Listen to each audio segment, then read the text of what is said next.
I think I'm live. Yay! My apologies to anyone who had jumped on with me. And Donna, a quick shout out hello to you. Thanks for joining in. I saw you pop up, but I know that I was running into some technical difficulties. We're still in a little Mercury retrograde shadow. So make sure you are taking extra care with your electronics. As you hop on, definitely say a quick hello. Donna, yay! You found me again. Hello. I'm so glad you're catching me live. And I'm sorry I missed you at the tarot party last night. I'm excited, though, to talk with all of you today about something that I asked for your help with last week. I put out a poll because I was curious to know what you wanted to learn more about. And I'm so thankful for all the responses. I got lots and lots of feedback from you, and it's super helpful. And it gave me some insight on how to support you best on your journey, because that's something that I love to do, is tailor whatever I'm teaching specifically to the group of people who are coming. I definitely don't believe in one size fits all, but it is my joy to meet you where you are and to create something very unique and special for you. That's why I create energy recipes. So today I want to talk about what everybody voted on. I put out a poll last week, and I probably should have the poll up in front of me. And I think I do on my phone. I'm going to see if I can find it. Oh, yeah. So I said, I need your help. Let me know what you want to learn more about. As an energy alchemist who helps curious empaths create the life of their dreams, I'm on a mission. So I want to know how it can help you best. And the next topic that you were most interested in learning about, that you guys really, it was a tie, really. The first one was eclipse anxiety, 3 lunar rituals for emotional resilience, and stop the doubt, my insider moon tips to save time and heartache. So I want to address that first one, and we'll get into the other information as well. And I'm actually going to be doing a whole masterclass on this. It's my gift to you right now. So if you're interested in finding out more ways that you can incorporate the moon and lunar rituals to deal with big emotions like anxiety or doubt, or even to sharpen your intuition, drop a moon emoji in the comments below, and I'll share all the sign up and detail information for you. It's going to be across the platforms that I share this, at least for right now, or maybe I'll do it in my Zoom room. We'll see. But I want to make sure that you guys have access to it. And I know that you watch from many places. So let's jump into the lunar rituals that can help you ease anxiety. And I'm going to jump off an energy recipe that I shared with you a couple weeks ago on an Inklings called OR. And this was manifesting with the moon. It was observe, that was the O, align, and ritual for the R. Now, using that main formula, you can do quite a bit to help combat emotion that is rocking your boat, that is sending you into a tailspin, because the moon is our emotions. It's also our connection to the past, how we were in childhood. So when I read someone's chart, sometimes I'll look at their moon and it'll give insight on what they were like as a child. So for me, with my moon in Cancer, home was very important. My mom was an important and continues to be an important part of my life, even though she's up in heaven. Home was important. It was a safe place. And as a child, there was that empathic quality, that intuitive quality that the zodiac sign of Cancer brings with it. So we can find out a lot about our past by looking at our moon. We can also look at how we handle emotions and stress. It's also indicative of how intuition can be accessed for us, or how we might experience it.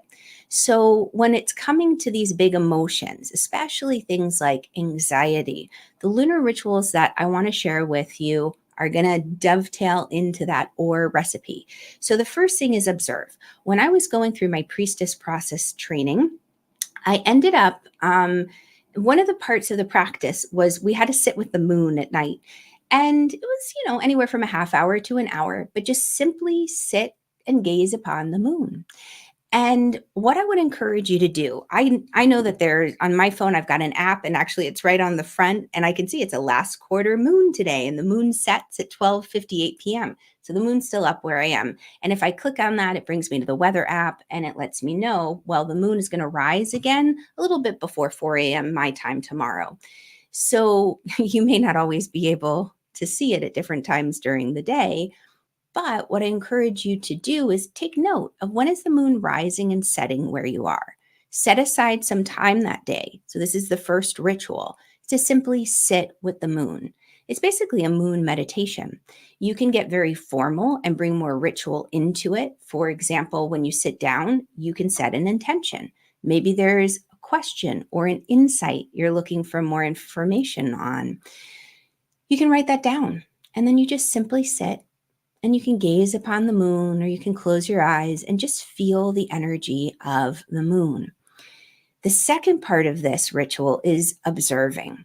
What I love to do, and what we did in the priestess process, it's called the Natural Rhythms Priestess process, is that we would journal afterwards. And that's why I love my shameless plug, handy dandy, it's under a few things, Inside of the Moon journal, because it's got the space and it's laid out in such a way where you can track the data, you can track your insights.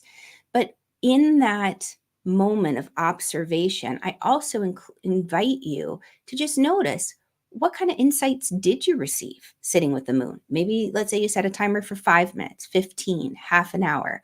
What came up for you? What did you notice?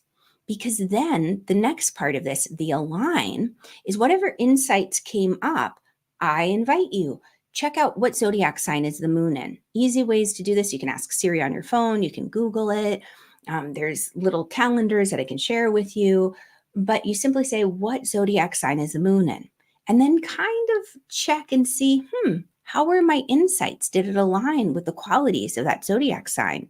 How can I utilize the energy that the moon is currently in to help me move forward? What actions can I take?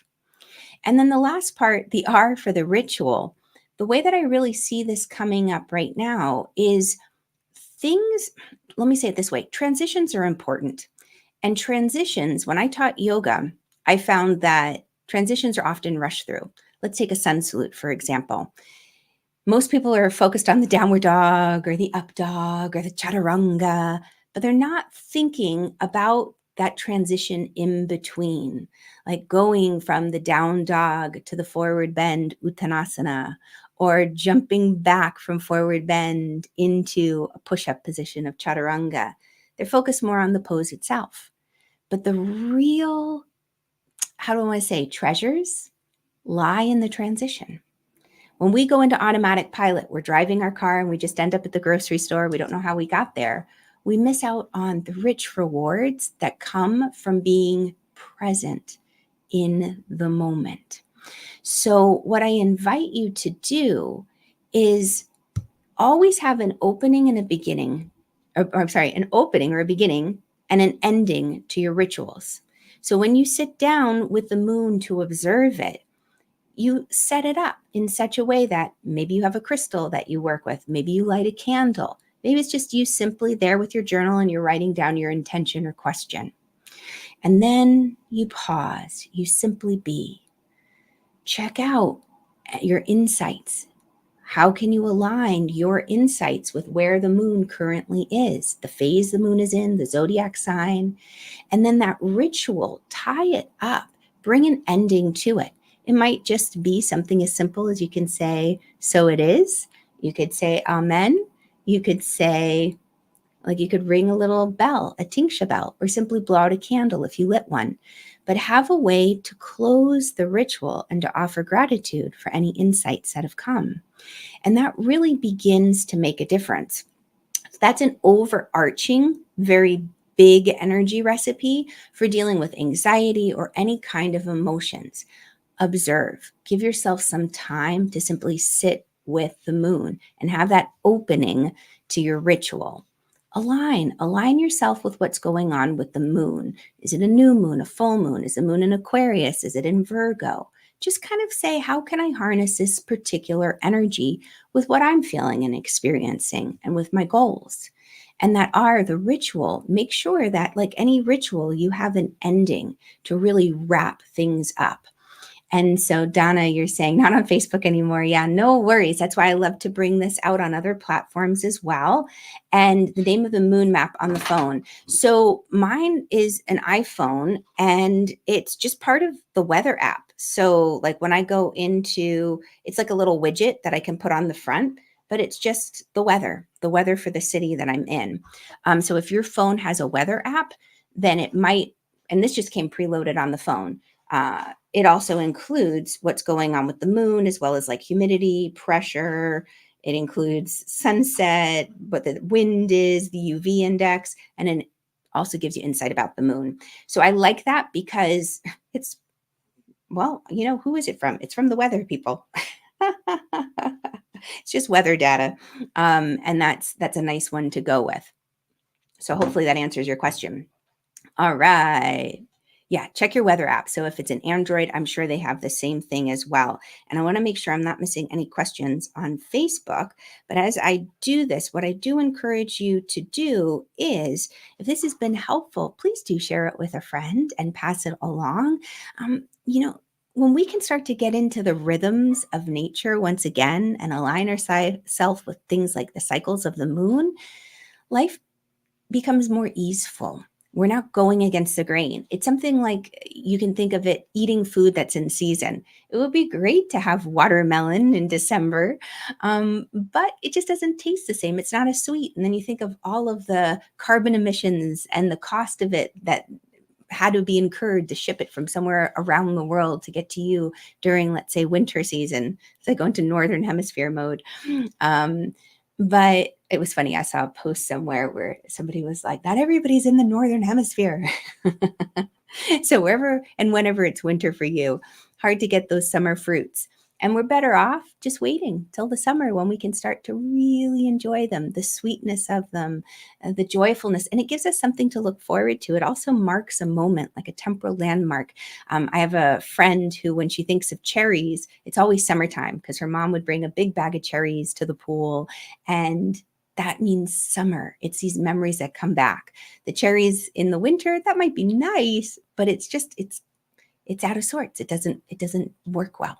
All right. Have an incredible day wherever you are. And again, if you want to know more about how to use the moon to really align and find ease and harmony with your emotions, then drop a moon emoji. I'm going to be putting together, well, I have a very beautiful masterclass I already have together that I want to share with all of you next week. So drop a little moon emoji and I'll make sure you get the information. All right. Have a great day. Lots of love. Bye, guys.